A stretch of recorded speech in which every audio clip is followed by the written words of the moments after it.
Hey, this is Deflating Atheism here, and I'm here with YouTuber Druce Gildas. So say hey to Hello, the folks. hello everyone. What's that? Hello everyone. Oh, okay. I thought you said later on. I was like, no, we're live. We're in this bitch. Okay. So yes, Druce Gildas here is a Christian YouTuber. He has his own YouTube channel, and we're going to explore it. So tell us a little bit about yourself. Okay, well, although people would understand me to be a Christian purely because I follow Jesus Christ, I don't typically call myself that. I don't believe in organized religion as such. I mean, we can talk about that. I understand its benefits on a societal level, but I like to focus on the more mystical side of things, the more strictly spiritual side of things. But being raised in the far north of Scotland, I was brought up in probably the exact opposite kind of environment that you were. Over here, it's secular to a point that it's gone beyond hostility, if you know what I mean, because people are so unfamiliar with religion, they have no understanding of it at all. So whereas atheists where you are, for example, they might be informed enough to understand certain theological issues, here the understanding is so low that they couldn't do that. To them, Christians are just those old people that gather at church. There's very few around. And Yes. so I came from an environment that's completely alien to where I am now, basically. Yes. From my kind of understanding, not living there, but as far as like the entire United Kingdom, to me, the situation seems really dire, and it seems like you have this media who is almost intent on misleading the public and miseducating them about matters of religion, just because it seems to be in their own interest to do so. Yeah, So absolutely. if a scientist or a sociologist or a writer or whatever says something bad about religion, says something bad about faith, they will just offer a soapbox to that person, just uncritically, just let them promulgate their ideas, even if they're very badly formed. And I'm sorry, I'm ranting here, but as far as like the British media, especially the reportage on the subject of religion, seems overwhelmingly dumb to me. It does, especially when it comes to Christianity specifically. If it Yeah, comes to some other religion like Islam, Muslim or yeah, yeah. Now, I kind of take the same view as someone like Max, and that's why I've always enjoyed your shows with him, because you're both talking about religion. You have your own specific views, obviously. You know, Max is a Catholic, for example, but as far as you're concerned, you're just interested in talking with other theists, and that's what I really appreciate about all the hangouts that you've done, and that's very much the same approach I take on my channel. And yet the fact remains that you have to be blind to see that to not see that the media in the United Kingdom is highly prejudiced towards Christianity, if you like. yes. And what gets to me, and this is my kind of my own conjecture, is that the people who are in charge of the media are people who went to good schools. I mean, they did get an education, but I think they almost have this attitude like if it's enough to propagandize the plebs into atheism, we'll just throw it in the trough, see if they gobble this shit up. You know, That's what it seems like to me. there's a strange thing that happens, and I felt the same thing. You know, not growing up with our religion, not growing up with any spiritual path. You know, my mom and my stepdad, they're not atheists. You know, they're very practical people. They don't, as far as they're concerned, they don't have time to think about spiritual things. And growing up, there's this inherent sense that I shared with a lot of people that Christianity, it was kind of the boring faith. You know, it's perhaps a case of familiarity breeds contempt. Mm. It's the boring faith. It's the one that's done. But if you look at Buddhism, if you look at Islam, if you look at Sikhism, well, they're exciting because they're exotic. So I think that in some levels, especially within academia, there's just an inherent contempt because they're so familiar with the Christian narrative, because that's where the West sprung from fundamentally, Yes. that they look to something else. But they've never taken the time to analyze why that Christian narrative was able to give birth to the West, why it was so fundamental to our civilization. That's what they miss. They just have a contempt that's unearned. It's fine to be contemptuous of something if you have good reasons for it, but I've never seen such very good reasons, and that's coming from someone who, again, doesn't have much good to say about organized religion. But it's the fact that it's been key to not only developing but sustaining the West is obvious, I think. Mm-hmm. Well, I think another factor that has to be considered as to why Christianity or the church is considered kind of so ossified and kind of blue-haired in certain Northern European countries is because often those are the Northern European countries that have state churches. So you have a religion kind of intertwined with politics where it just seems like another kind of almost bureaucracy. Yeah. But what brought me to spirituality, not being brought up with this kind of thing, I had what I call now a spiritual awakening when I was 27 years old, and that changed my life around and essentially led me to where I am today. And the story is that I went into work one day, worked as a web developer, and I was sitting in my chair, and even though I never wasn't brought up with a religion or anything like that, I always had an interest in the big questions in life. I always pondered these big questions, but what I was looking for was a framework within which to live out some kind of spirituality. But at that point in my life, I'd just kind of given up on that quest. And so on this morning in June of 2012, I was sitting there in the office, and suddenly I was just overwhelmed with an amazing sense of peace and joy. And I just knew that God was everywhere around us, that he was never apart from us at all. And that changed my life around, because not having, been raised within any religious paradigm, I didn't know what to do with this experience. But I eventually, turned to Christianity, what would be termed organized religion. I attended a Baptist church for a short while, but ultimately I moved beyond that. And in the next few years, I spent my time studying, and eventually led me to where I am today. So that's how I came to religion from such a secular background. Okay. Well, if this was 2012, what we kind of term the new atheism movement was well underway. Actually, probably right at the inflection point of dying, in my opinion. But yeah, so what was your? I don't want to get off of your story. I just think this is kind of an interesting sideline thing. What was your impression of these things that were going on in a larger culture before this experience, and how does that compare with your impression of these movements in the culture after your experience? Well, as you'll probably know, new atheism, maybe 2005, 2006, that was maybe its height, arguably. Yeah. Even before my spiritual awakening, there was even a period where I thought, well, maybe atheists are right. Maybe there really is no God. I thought that at one point, and people, because I've had a YouTube channel since the beginning of YouTube back in 2005, 2006, and people know that I used to associate with certain figures in the atheist community here on YouTube, which were more popular then than they are now. They've sort of faded a little bit. I don't know if you know Zoma God, it's Chris and Mendham at all. Oh. I used to associate with them. There was a little group of us, and so I was sympathetic to the atheists, but not in the same way. And this is the important point, is that, okay, I wasn't religious myself, I wasn't spiritual myself, but what I never understood then, I think I understand it a bit better now, but what I never understood was the hostility. Because as you perfectly well know, the narrative that atheists like to push these days is that atheism is just a lack of belief. And that is just obviously not true in most cases. But when I look back at my former self, in those times where I was leaning towards atheism, that would actually have been a good descriptor of me. I just simply didn't think there was a good reason to believe in a God. But I behaved in a way that you'd think that someone who believed like that would behave. I didn't feel the need to be hostile towards religion. I didn't feel the need to attack religious people. Because I didn't see any reason to believe, I just left people alone. And that's the way you'd think people would behave. Exactly.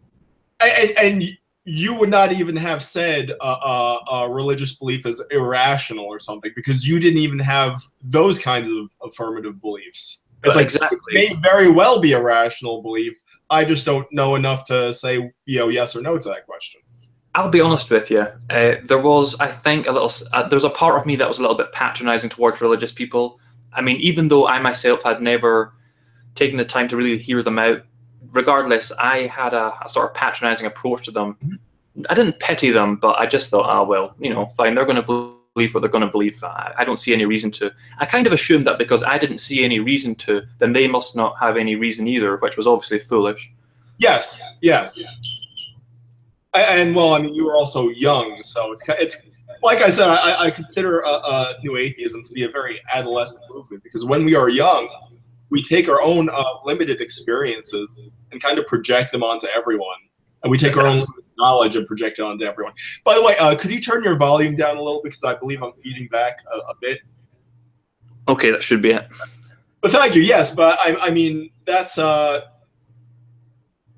you would have no prejudice towards you know, a person's religious belief. But when we were talking about being patronizing, I don't want to get away from you too much, but I read this like on the internet when I read about like mothers who bring their kids to church because they think it's good for the kids, but you can tell from what the mother says that she has no respect for the faith, that she kind of implicitly believes herself to be superior to this faith, and yet she still brings her kid to church because she thinks it's good for the kid.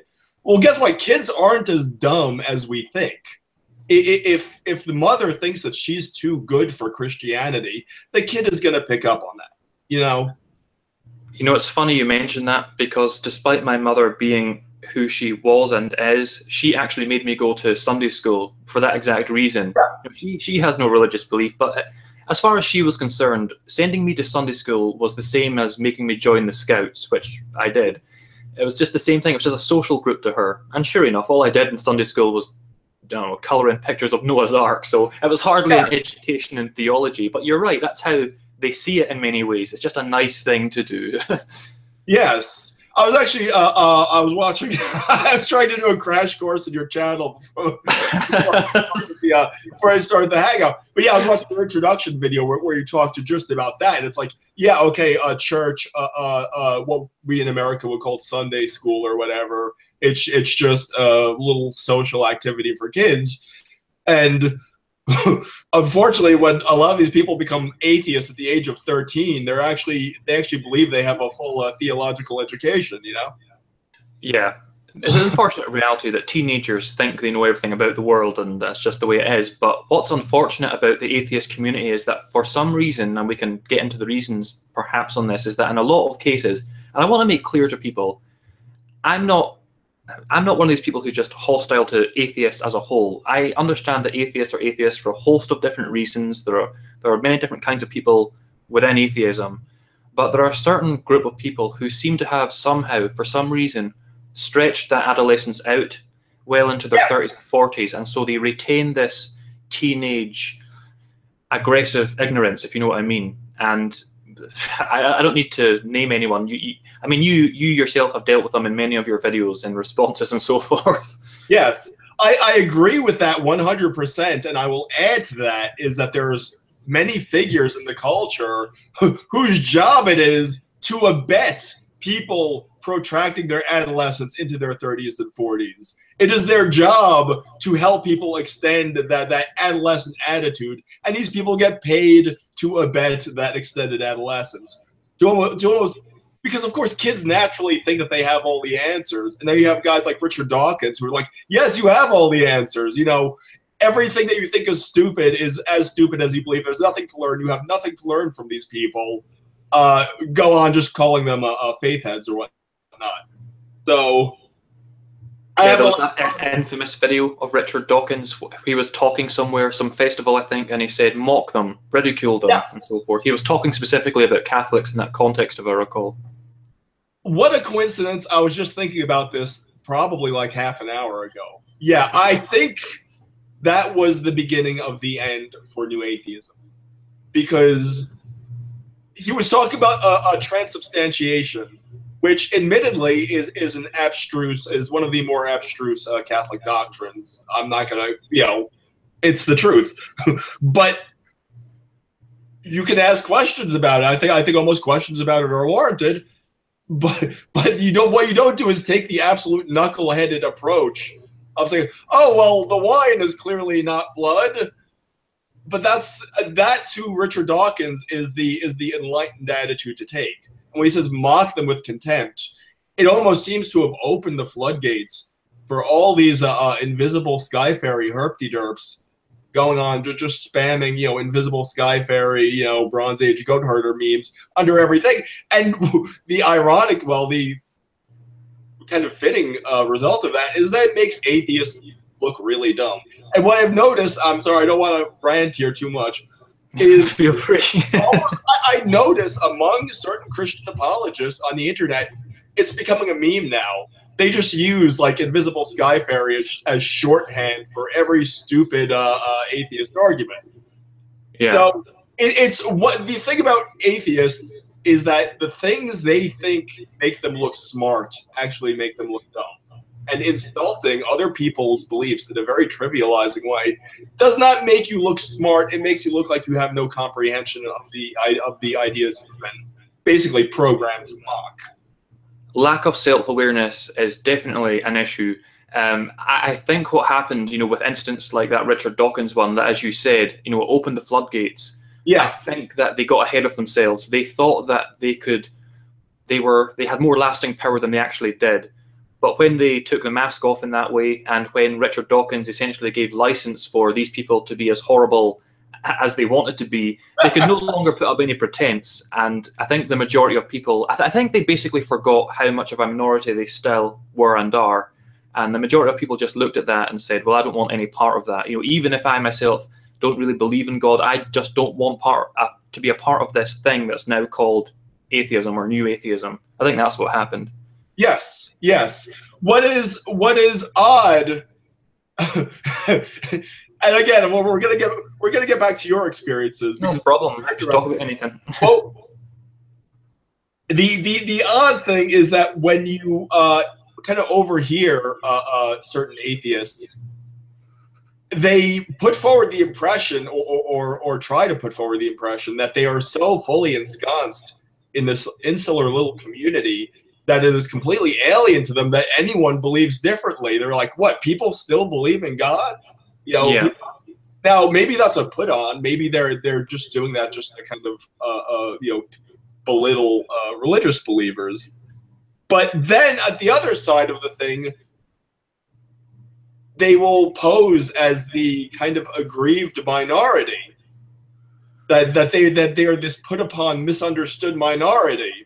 Well, it's like, well, you have to choose one or the other. You can't be the marginalized grievance group, and you can't be the intellectual superiors who have conquered the culture and are just kind of keeping us around as pets, Well, it's like you used the perfect word in a past video. The word is cry bully. It's this. Yes. It's when you feel you've got the advantage, then you behave in these ways. But then when you feel that you're being attacked, you behave in a different way. That's very clearly a lot of what they engage in. Yes, and you'll notice that kind of double speak right in the whole Reason Rally thing, because they're saying, oh, well, we're just asking for a seat at the table. But when you listen to the rhetoric, it's not asking for a seat at the table. It's demanding the seat at the head of the table. It's like, okay, get your talking points straight, and then, decide from there what you're going to do. But yes, so I mean, you are a man of a mystical bent. Yeah. And I find it odd that you kind of watch like Max and I, who are kind of bellicose and kind of more on the confrontational end. So we're all tentacles of the same octopus, as far as I'm concerned. I was just saying in a video the other day that in the religious world, I use the term brother and sister a lot to refer to other people of a certain inclination. But in the religious world, the term brother and sister refers to someone who agrees with you theologically, basically. So a brother or a sister will be someone else within your denomination or even within your religion. But I use the term the same way that Jesus did. There was an occasion in the Gospels where the disciples came to Jesus and they said to him, your mother and your brothers are outside. And Jesus said to them, who is my mother and who are my brothers? They are those who hear the will of God and do it. So that's the only standard I have. As long as you're trying to follow God, I don't care if you call yourself a Christian, I don't care if you're a Muslim, I don't care what religion you come from. if you're sincerely striving to follow God in whatever way you think is right, I consider you my brother and sister. As long as you are serious about it, then I don't care what position you come from. And that's why I can listen to, and certainly in many cases when I listen to you and Max talk, I strongly disagree with a lot of what you say, but it doesn't matter because I know that you're both serious and you're sincere in what you're trying to do here. And that's what's important to me. And that's why I try to have fellowship with everyone. Yes, yes. I think this goes back to what we were talking about after I started the Hangout, but before we went live, is like when you talk about like young Earth creationists and like who are here in where I live in the South, and it's like I don't know, maybe there's this impression. I don't consider them my enemies. I basically consider myself as fighting on the same team as they are. If you insist on thinking about it in terms of teams. I think they're misguided about a certain aspect, but I don't feel that I'm in battle with them, Yeah. The things, obviously, here, young Earth creationists just basically don't exist. I mean, I'm sure there are some in some places, but I don't. Look, the fact is that I am a truly skeptical person. And the truth is that when it comes to ideas like the young Earth and the theory of evolution, I don't know enough about those subjects to comment intelligently on them. For all I know, these young Earth creationists have the most blinding arguments imaginable, and the people who are against evolution have the most blinding arguments imaginable. I just don't know. I don't talk about those areas because I don't know enough about them. If people want to make arguments, then fine, but it just doesn't concern me. So yeah, I accept evolution. I accept that the Earth is, 4 or 5 billion years old, because that seems to be the scientific consensus. But I don't know the facts, so I'm not going to call anyone stupid for saying things that I don't know anything about. Exactly. I mean, someone was telling me like a young Earth creationist debated Richard Dawkins like back in the 80s and just completely annihilated him. And the fact that if someone knows their stuff, they can create a very convincing argument. It doesn't necessarily mean they're right. And that's, I don't know if what Max and I also talk about is Peter Boghossian and his kind of street epistemology, where he grabs people on the street and he basically buffaloes them about their religious beliefs and tries to back them into a corner where they're not able to completely defend everything they believe. And when he gets to that point, okay, well, you have no justification for believing what you believe. You have to agree with me now. So, I mean, that's the thing. It's like I'm sure you've seen those little interviews that they have where they put a man on the street and they ask people, who was the first president of the United States? And they have what was World War II fought over and things like that. Yeah, it's like grab people off the street. You're not going to get brilliant responses. So this guy grabs people off the street and grills them about like religion and philosophy. Well, it's like, what do you expect? Okay. There is a tendency, unfortunately, as you yourself know, within the atheist community to go for low-hanging fruit, if you like. People who have a very simple faith and they can't defend it because they never honestly expected to be in a position where they had to. And you know what? They don't have to defend it. Jesus said, unless you turn and become like children, you will never enter the kingdom of heaven. A simple childlike faith where you're praying to the Father and praying to Jesus every day and just trying to be a good person, that is superior to any theologian, no matter how ingenious he might be. And it's certainly superior to someone who just wants to tear someone's faith down for what reason, what good reason can come from that. That's one thing I really resent, is picking apart simple people's faith. And that's why I like the fact that channels like yours exist, because you're someone who's ready to engage with the arguments and who's basically saying, come and pick on me, basically. And they do.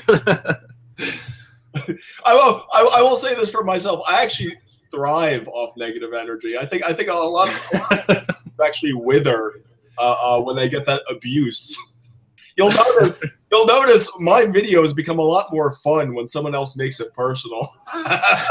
When someone lights a fire under my ass, then my videos become a lot more entertaining. YouTube can make you incredibly jaded. Like if you're someone who takes part on YouTube and you go out into the world, you can deal with all manner of abuse. And there was one time I was in college, and there was this teacher I just did not get on with her at all. And one day we had a disagreement about something, and she stood there screaming at me and I didn't feel anything. I was just sitting there quite happy. And the girl sitting next to me said, "How on earth can you sit there with her screaming at you like that and not react?" And I thought, that's a good point. And then I realized, oh yeah, I've been on YouTube for about 8 years, or had been at that point. So yeah, I'm pretty used to getting abuse on a daily basis. Yeah. That's excellent. So yeah, so what was this previous incarnation of your YouTube channel? Oh, back in 2005, 2006, I came on just to review games. I was just, pretty much just your normal person. I came on to start a game review channel, which became pretty popular. And then you got abuse. And then I started, talking about all kinds of different things, sometimes political.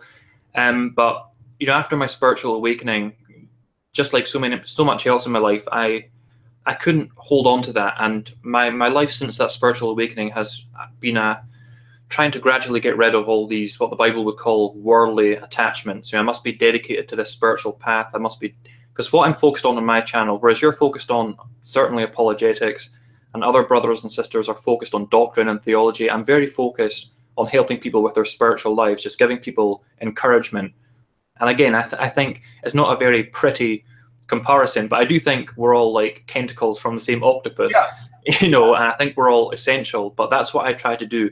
And the way I look at it is that if I'm stressing, the spiritual life, walking with God, and moral purity, then I've got to be that good myself, because the last thing the world needs is another religious hypocrite. Yeah. So I'm very focused on those things. I'm very intense about it, really. So I gave up every other thing I did on YouTube, and thankfully I never became so popular so that the internet never forgets, So actually some people have re-uploaded some of my old game reviews, but that's fine. I don't care, because I was never someone who was hostile or aggressive anyway. Yes.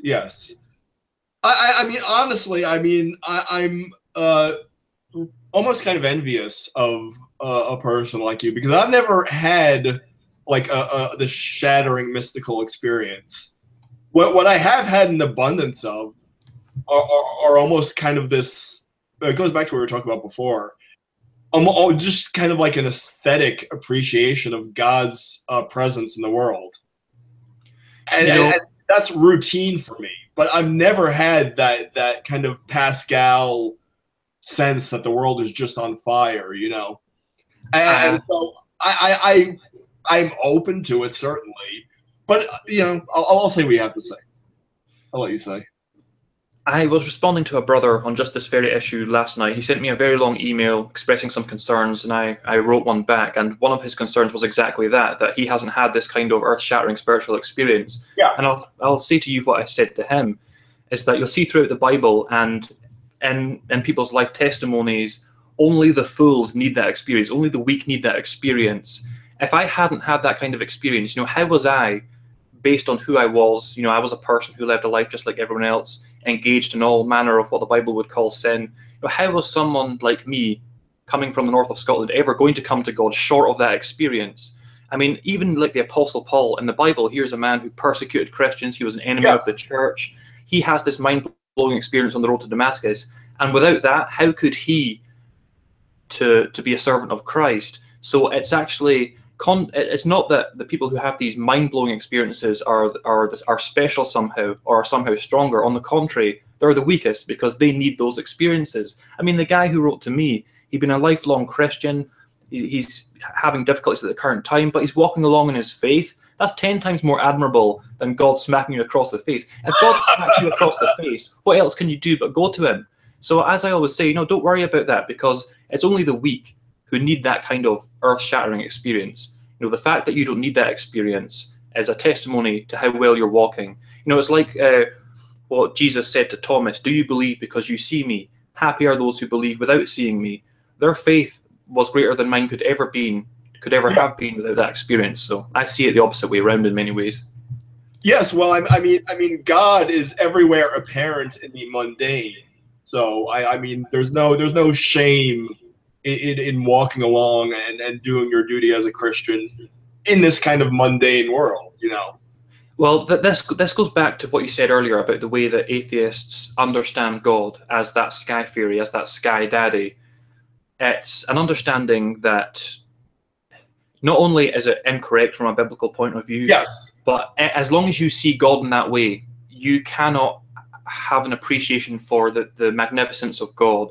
But there's so many just Bible verses that just tell you straight away that that is not what God is in the Christian understanding. For example, the Apostle Paul said of God that in him we live, move, and have our being. That right there tells you that God is not one being within the universe. God is being itself. We exist in God. And so that this sky fairy thing, it's crazy to me how, as you yourself know, atheists come out with all these arguments against theism, but they've been addressed so many times in the last 2,000 years. They just don't know it because they've never taken the time to look. And that's what always gobsmacks me. But I hope you appreciate my using the UK slang. I do. Yes. That's what always gobsmacks me about atheism is that, okay, I can appreciate maybe you don't have the complete philosophical education. I'm not going to blame anyone for that. But when you put your hands on your hips and say, well, if God made the world, who made God? Yeah. Don't you think that anyone over the last 2,000 years might have had something to say about this subject? It is not the ignorance. It is the incuriosity that always galls me. It's like, don't you think that somebody might have had something to say about this? Do you really think you're the first person to address this issue?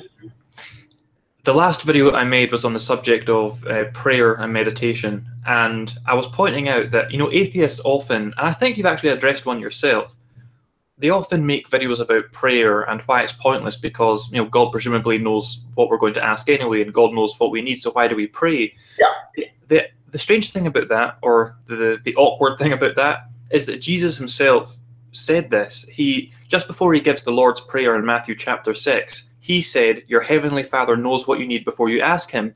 So this is not some genius insight that only occurred to the new atheists in the last decade. This is the most obvious observation in the world. And of course, theologians, again, I'm not a massive fan of organized religion, but there have been some great men in the Catholic faith through the last 2,000 years, men like Thomas Aquinas. They've wrestled with this manner of question over and over. Yeah, it's just rather astounding to me how they just missed this. And again, it would be more understandable if this was reserved to a teenage demographic. Okay, teenagers, they think they know everything, fine.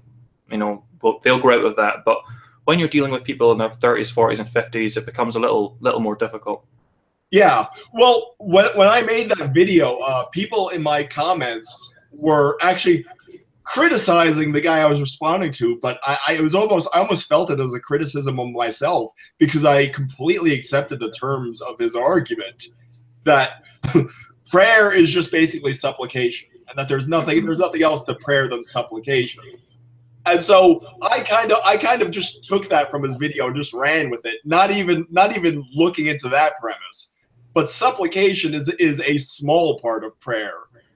Yeah. Properly. Prayer is fundamentally about communion with God. Yeah. You know, as I like to say, you know, prayer is speaking to God, meditation is listening to God. And the reason that God requires that we ask us, even though he obviously knows what we need, is because the very act of communion with God, when we ask stuff from God, it's good for our own spiritual development. Obviously, God doesn't need anything for us. It's for our sake that he asks us to do these things. And it's really not difficult. And again, these questions have been addressed 2,000 years ago. So, yeah, like I said, and going back to atheism, they always drag things down to the most snotty, puerile level. And I always use the example of when atheists like criticize like sports teams who pray before they play. And it's like, oh well, maybe the team who lost wasn't praying hard enough. It's like God didn't like that team. It's like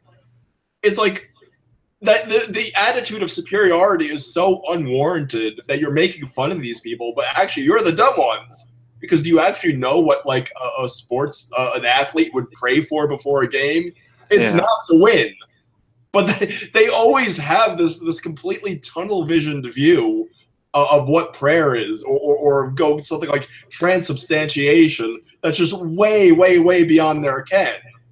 And any follower of God acknowledges that they are, of course, a servant of God. And even in the Lord's Prayer, you have, "Thy will be done on earth as it is in heaven." Yes. You might want all kinds of things, but as someone who is a follower of God, you acknowledge that you want His will to be done, not your own, because you know that you often speak from your own ego. You know, the spiritual path is fundamentally about overcoming our own egos, and you know that you so often speak from your own ego, so you know that God knows best.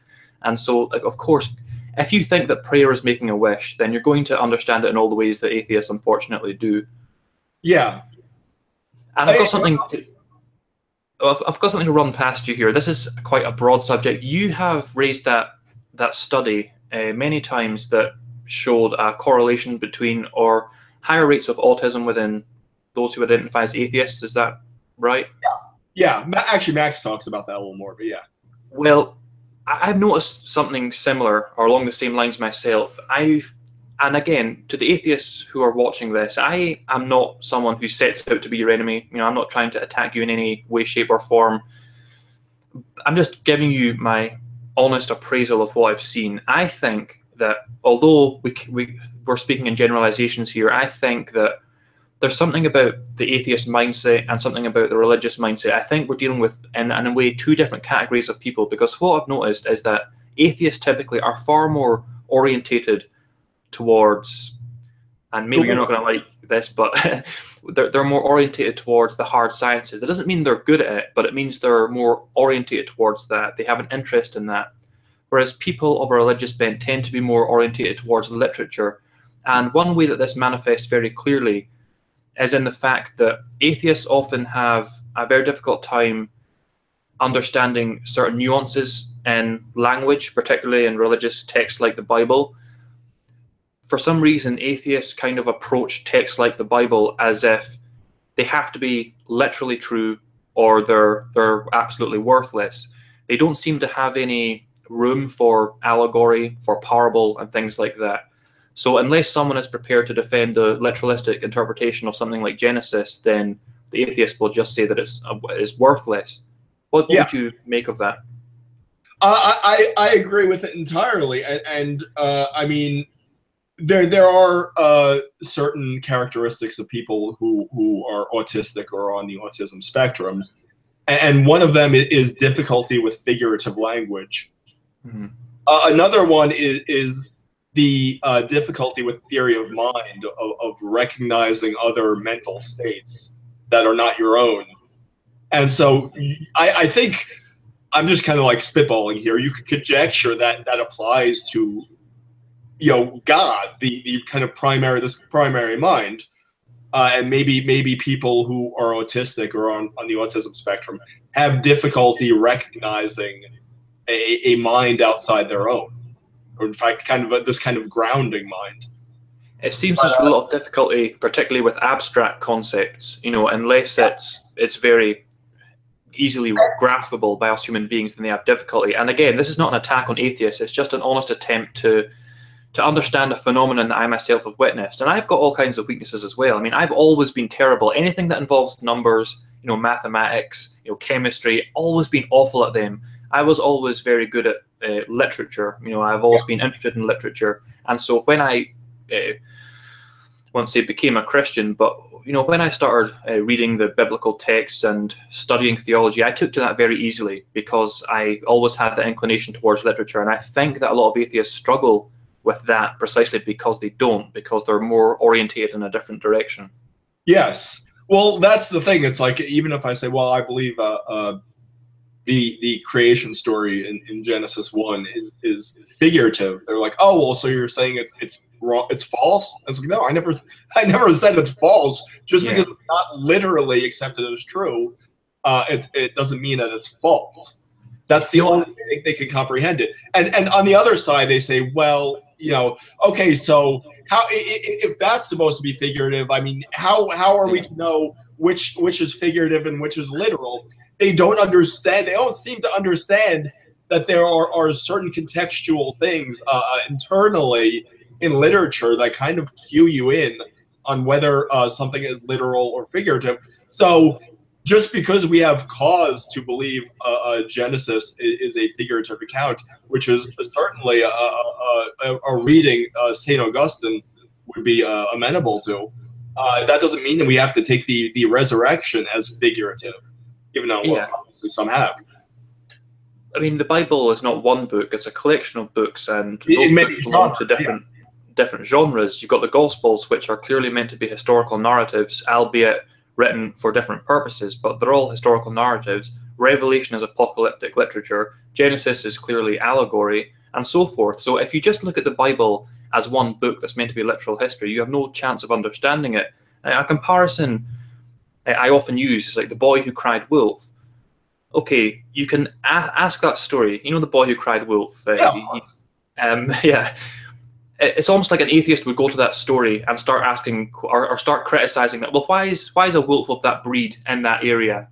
You know, and picking points in the story that are completely beside the point. You know, it's like they're missing the whole point entirely for the sake of this nitpicking that really serves no purpose whatsoever. Yes. Oh god, there was such a great Christian YouTuber. I forget his name, but he did like the Christian news or something. He's like, atheists have criticized the Katy Perry because they found her song "You Are a Firework" was unscientific. Yes. Do anything like that. But I was thinking about like something. Another thing atheists don't seem to understand. It kind of ties into what we were saying before. They don't understand that the Gospels and a church service are meant for believers. They're not meant to convince people who are unbelievers. Now, I mean, they always say, "Oh, well, the Bible. This is not proof. This is the claim. This is not proof." Well, it's like, okay, so what? It's like they don't understand. Okay, in order to mount a defense of the doctrine, you first have to have a doctrine. So, I mean, it's not any disgrace to the Bible that is not proof of itself. And just because some religious cleric is not giving a lesson in apologetics does not mean a church service is illegitimate. It's not meant to be apologetics. It's for worship. Yeah. But they kind of think everything is for them. They think everything is meant to be for their edification. It's like they're always like, why aren't you trying to convince me that God exists right now? Why are you having this conversation if you're not trying to convince me God exists? We're just like obligated to drop everything we're doing at every moment to just try to convince them that God exists. Yeah. So you can have someone.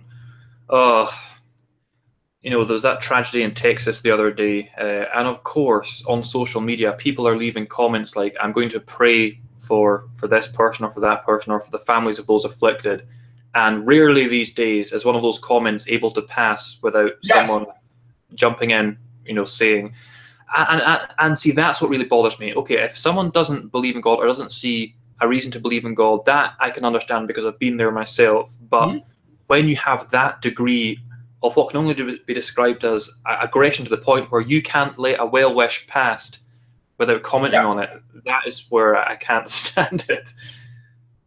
In one kind of like an idea I've been battling with, and you kind of alluded to it earlier, is sometimes maybe the best solution is just to let them be as ugly as they want to be. Maybe that will be enough of a deterrent, because I really do think it's disgusting to so many people, especially let's consider the optics here.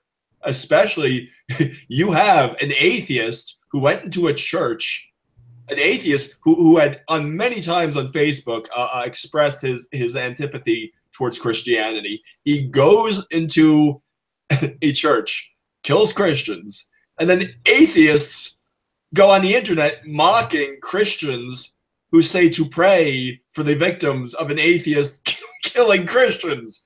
Yeah. Think about how this looks to people. It's that autism thing. They have no sense of the optics. They have no sense of how this looks to other people. Yeah. I mean, I don't want to laugh about it, but it is truly perverse, It is, and you would hope that, because again, not all atheists are the same. You would hope that this kind of behavior would be called out by other atheists in the community, but that so rarely happens to a degree that you have to wonder, you know, if someone's giving silent license to this kind of behavior, you have to wonder, you know, why? Yeah. Yeah. I mean, that's the thing. It's kind of encouraged in the community. Just be as nasty as you can possibly be. Yeah. And I don't know. Maybe hopefully it's a big bet to take, but hopefully that will certainly turn people away. I think for kids who are very young nowadays, and I mean, I'm talking about 13, 14-year-old kids. I think they're starting to put things together. I think they're seeing that the promises of basically the whole new atheism movement of the last 10 years haven't played out. Now, I'm going to run some. I've alluded to this on my channel. I'm going to run this past you. But Christianity in the culture has partially been eclipsed. Maybe not to the degree that new atheist ideologues would like to think. Let's say that there's been like a 10% reduction in Christian belief in the last 10 years. So what has happened? Has any of the promises of new atheism come to pass? What we have seen is a rise in ethno-nationalism. We have seen a rise in identitarianism. Nothing's getting any better. But I think, to me, it is apparent, this is my reading of the situation, is that, yes, Christianity was this kind of cosmopolitan religion that preached that there is neither Jew nor Gentile, man nor woman, we are all one in Christ Jesus. Is it any coincidence that as soon as that belief system starts waning, we get a rise in basically tribalism? We're right back to tribes. We're right back to the Huns and the Goths, flinging arrows at Rome and at each other. I mean, more importantly. So there has not been this emergence of rationality and peace. And if the eclipse of religion is supposed to make us more peaceful, that hasn't happened. If you have an atheist storming into a church, killing people, that's not really a convincing data point that the absence of religion is going to make people more peaceable. So I think to kids who are quite young nowadays, I think they're starting to put two and two together. Yeah, I have a lot I could say on the subject, and this is the point where I completely alienate most of your audience who are friendly towards it, because as I say, I don't call myself a Christian, mostly because I got sick and tired of other Christians refusing to call me such, because I don't belong to any religion or any religious group. I incorporate many Gnostic teachings. I incorporate much from other traditions around the world. So I am far from any kind of talking about ego before. I almost got a little hint of Buddhism in there. Yeah, I'm very favorable towards Buddhism as well. My view is that there is a universal spirituality. The religions of the world, they try to capture the essence of spiritual teachings. Unfortunately, religions being worldly institutions, they inevitably have to behave like worldly institutions in order to maintain any power that they have. Yes. And that results in the terrible things we see and have seen throughout history coming from organized religion. It's unavoidable. Unfortunately, people recognize the faults in organized religion and they kind of throw the baby out with the bathwater. They assume that spirituality itself has no merit, which is completely false. That's why on my channel I try to bypass organized religion and simply speak in spiritual terms that anyone can understand. Mm-hmm. I think, yes, what you're saying is absolutely true. Atheists think, or thought, at least in 2005, 2006, that they might usher in some kind of secular utopia. That is not what's ever going to happen, because man has an innate desire for God. And so in most cases, they're going to find a vessel for that in the form of some organized religion or another. Now, here in this country, what happened was this, is that the churches, they began to, what you might call, sell out to culture more and more. They compromised with culture more and more. They thought that to be relevant to culture, they had to be like culture. Actually, they had to stay apart from it. And what you see, especially down south, is that young men especially are flocking not to secularism, not to some kind of enlightened future, but rather to Islam. because young men especially, the doctrines of Islam and the aggressive posture that Islam so often has towards culture, that appeals to them. They want something that stands apart from culture, and the Christian churches have spectacularly failed to give them that. And so when I hear reports about how many people, young men are flocking to Islam, I'm not surprised, because when I was a young man, I didn't look at the church, the Christianity that existed around me, as some inspirational force. I saw it as a dry and dead institution, which in truth it is. Yes. But it doesn't matter. Christianity could collapse tomorrow. All organized religions could collapse tomorrow, and those who want to follow and serve God, they'll still exist. Religious people think that spirituality is dependent upon whatever religious organization they belong to. It isn't. Religions could collapse tomorrow, and I'll still be following God in my own way. And I'll be happy to speak with others who are doing likewise. Well, that's what they say. I mean, the body of Christ is not an institution. It's a spiritual body of believers. Yes, and there was something I wanted to say to that. Jesus,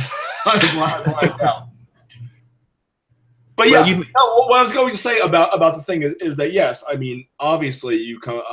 I mean, were you brought up in the Church of Scotland? Well, no, I wasn't brought up in any church at all, or any religion. But here, you got the Church of Scotland. It's basically a Calvinist church. I don't know.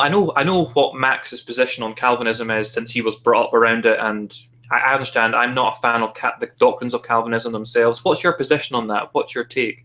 Are you a Calvinist? I offer an informed opinion. All right. Okay. You have to defend anything around me. I mean, it's like I'm not going to grill you. But yeah, what I do know is about these state churches is basically very elderly people in there, and you say, well, it's not very exciting. Well, it's not very young. Now militant Islam, and it's extremely young, and so there's definitely that it's off balance a little bit. And there was a study that they conducted in France where they found that 90% of the French-born people who were recruited into ISIS were actually from atheistic households. Yeah, so, I remember you. Yeah. So it seems natural that if we have that void, we're going to go to something that fills it and fills us with a sense of immediate purpose. Of course, in the case of ISIS, it's a very horrible immediate purpose, but it's still a sense of purpose and of meaning in our lives that we naturally try to fill. Well, exactly. Again, I'm not a big fan of organized religion at all, but that doesn't mean I don't recognize its value. You talked about how with the decline of Christianity, we've seen people flocking to all kinds of identity politics, like certain nationalist movements, and that's absolutely right. Because the truth of the matter is that historically, organized religion, for most people, is all about identity politics and nothing more. Most religious people don't have a spiritual life at all, really. They're just going through the motions. They're carrying out rituals that in most cases they don't understand. They're adhering to doctrines that they've never studied. That is the religious world for the most part. So if an atheist that is actually informed on these subjects wants to take that kind of critical look at religion, then I agree with them. There's a lot in religion that's bad, but you cannot. Was it G.K. Chesterton who said that you shouldn't remove a fence until you know why it's there? The fact is that organized religion has proved a massive stabilizing force in the West, and of course, now that it's been undermined, especially here in Europe, we're seeing the results, and the results could have been predicted because we've seen it so many times in the past. Yes. And what we said, I'm going to throw something out here, and I think you'll agree with me, is that one of the real tragedies of new atheism is that it has perverted something that is actually understandable. It's perverted almost maybe a kind of discomfort with kind of these institutional ways of believing where people go through the motions or don't examine their beliefs. I think, you have a right not to like that. But what I think the problem with new atheism is that it's taken that kind of discontent and it's used it to kind of pry people into this other ideology, this other unthinking ideology, The worst the worst thing is what the Apostle Paul called a kind of counterfeit spirituality. It's where you think you've escaped from worldly things, but you really haven't. In a similar way, atheists in some way think they've escaped the game, but they haven't. They've just gone to join one more group within the game, and they're really no better or worse off. And I want all atheists who are watching this to understand that I don't have a problem with any of you for anything that you believe. I don't have a problem with anyone for anything that they believe. In fact, when it comes to the organized religions, I'm sure many atheists and I would share the same grievances, because those organized religions don't tolerate someone like me at all, someone who disagrees with many of their foundational doctrines and so forth. That's not what I care about. What I care about is moral conduct fundamentally.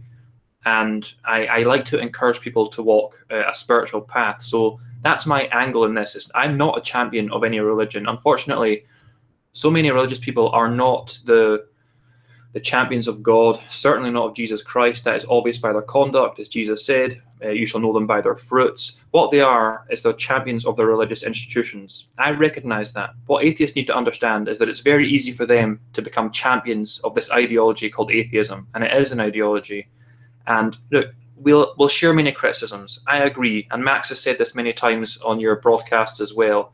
The idea that you should give someone a Bible and say to them, here, read this and believe it. So they're going to go through Genesis, they're going to go through Kings, they're going to go through Chronicles. You really want to put someone through that? That's not the way to belief. It's not the way to faith. It's the way to make someone resent religion forever. So again, I'm very keen for atheists to understand that I'm not trying to oppose them. I'm not trying to attack them just because they are atheists. I'm trying to get them to see that there are nuances to these subjects that haven't been addressed enough, basically. I think that was beautifully said. And so if you don't have a problem, I'll let you talk about your channel. Tell us your channel name, and I'll be a good jumping off point here. Okay, well, my channel name is Druce Gildas. I've got a Facebook page of the same name that is very new, very recently set it up. It was my 33rd birthday last month, and that was when I took my spiritual name, which is Druce Gildas. I was born as David McMurdo, the most Scottish name imaginable, apart from David Hart, very Hebrew. But I took the name Druce Gildas as a spiritual name. Taking a spiritual name, very common practice in religious traditions around the world. So I took it for myself. Because I lived 27 years of my life as an unbeliever, I spent many years trying to get past that. You know, the idea that I would stop living this secular life, you know, stop sleeping around, stop getting drunk, stop doing all these things that I just did, the same thing that everyone else does. It took, as they say, old habits die hard. And I felt that, you know, with my 33rd birthday, you know, Jesus, most believe he was crucified and resurrected at the age of 33. So I thought, well, that's perfectly symbolic.